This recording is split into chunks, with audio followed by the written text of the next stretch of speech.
Baik, bismillahirrahmanirrahim. Assalamualaikum warahmatullahi wabarakatuh. Puji syukur kepada Allah Subhanahu wa taala. Salam kepada baginda Nabi kita tercinta, ini Nabi Muhammad sallallahu alaihi wasallam. Allahumma shalli ala Muhammad wa ala ali Muhammad.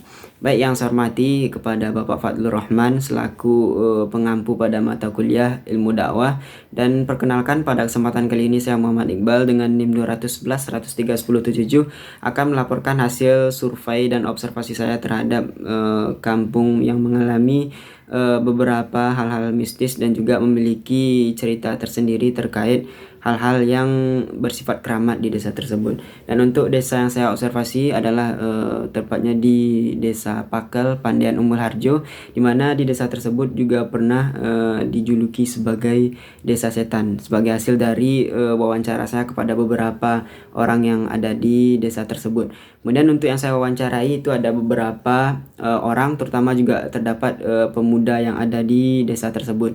Untuk yang pertama itu ada saya mewawancarai namanya itu Mas Dedik terkait bagaimana sejarah keramat tempat yang ada di Pakel Pandian Umbul Harjo tersebut yang dijuluki sebagai desa setan.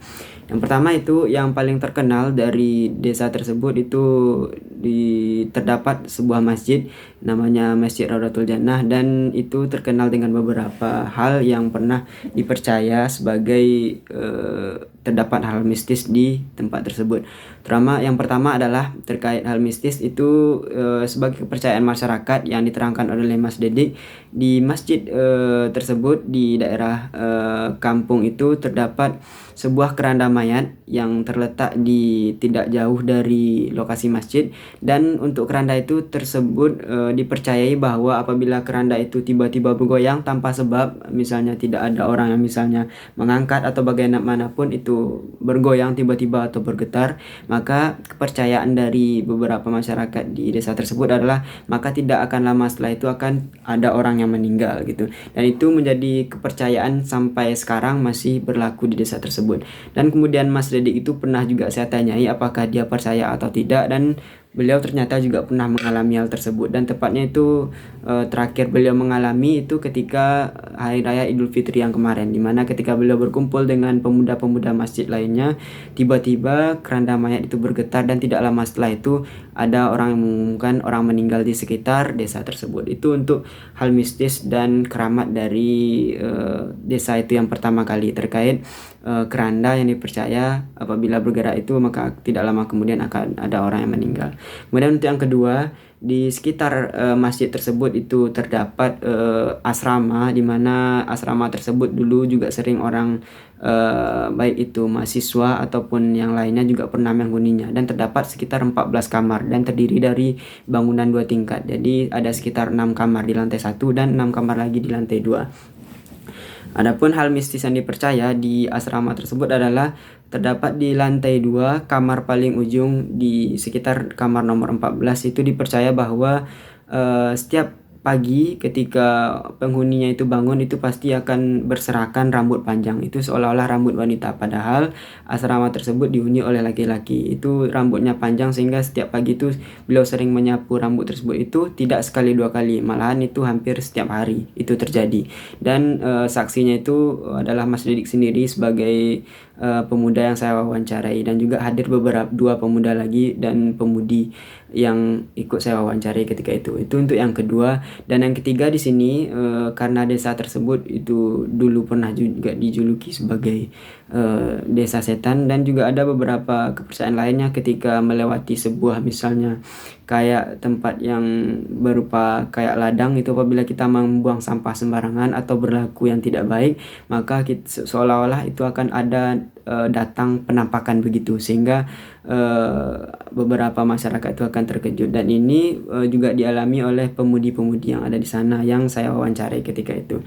Jadi di desa tersebut dari hasil wawancara saya kemarin itu terdapat 3 kepercayaan di desa tersebut. Yang pertama adalah keranda, yang kedua terkait asrama masjid yang berjumlah 14 kamar dan mistisnya itu di kamar 14 di lantai 2. Kemudian yang ketiga adalah masalah itu penampakan yang terjadi di beberapa jalan yang ada di daerah tersebut. Kemudian untuk kepercayaan itu sampai sekarang itu masih berlaku, namun alhamdulillah itu udah mulai pudar karena di sana udah mulai ada misalnya pengajian-pengajian yang diisi oleh ustadz-ustadz yang mumpuni, dan terutama juga ada juga ustadz-ustadz yang baik dari Muhammadiyah, Nahdlatul Ulama yang mengisi di daerah tersebut. Sehingga untuk sekarang tradisi itu udah mulai terlupakan dan pudar, namun masih dipercayai oleh beberapa masyarakat.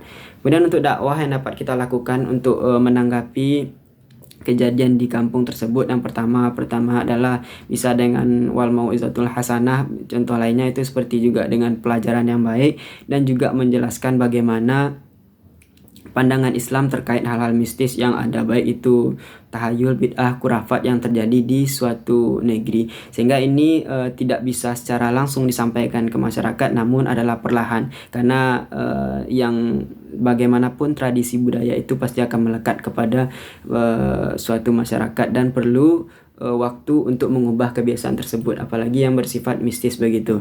Jadi untuk yang pertama itu bisa dengan pendekatan pembelajaran yang baik, dan juga sedikit demi sedikit dijelaskan kepada masyarakat yang ada di desa tersebut.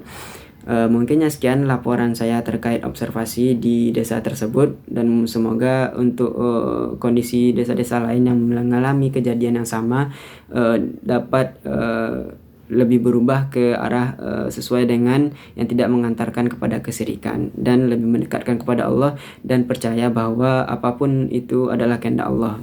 Contoh pertama adalah kematian seperti yang terjadi di desa tersebut yang dipercayai karena keranda mayat tersebut. Mungkin sekian yang dapat saya sampaikan, mudah-mudahan bermanfaat dan menjadi pembelajaran bagi kita semua. Akhiru kalam, nun wal qalam yawma yasturun. Assalamualaikum warahmatullahi wabarakatuh.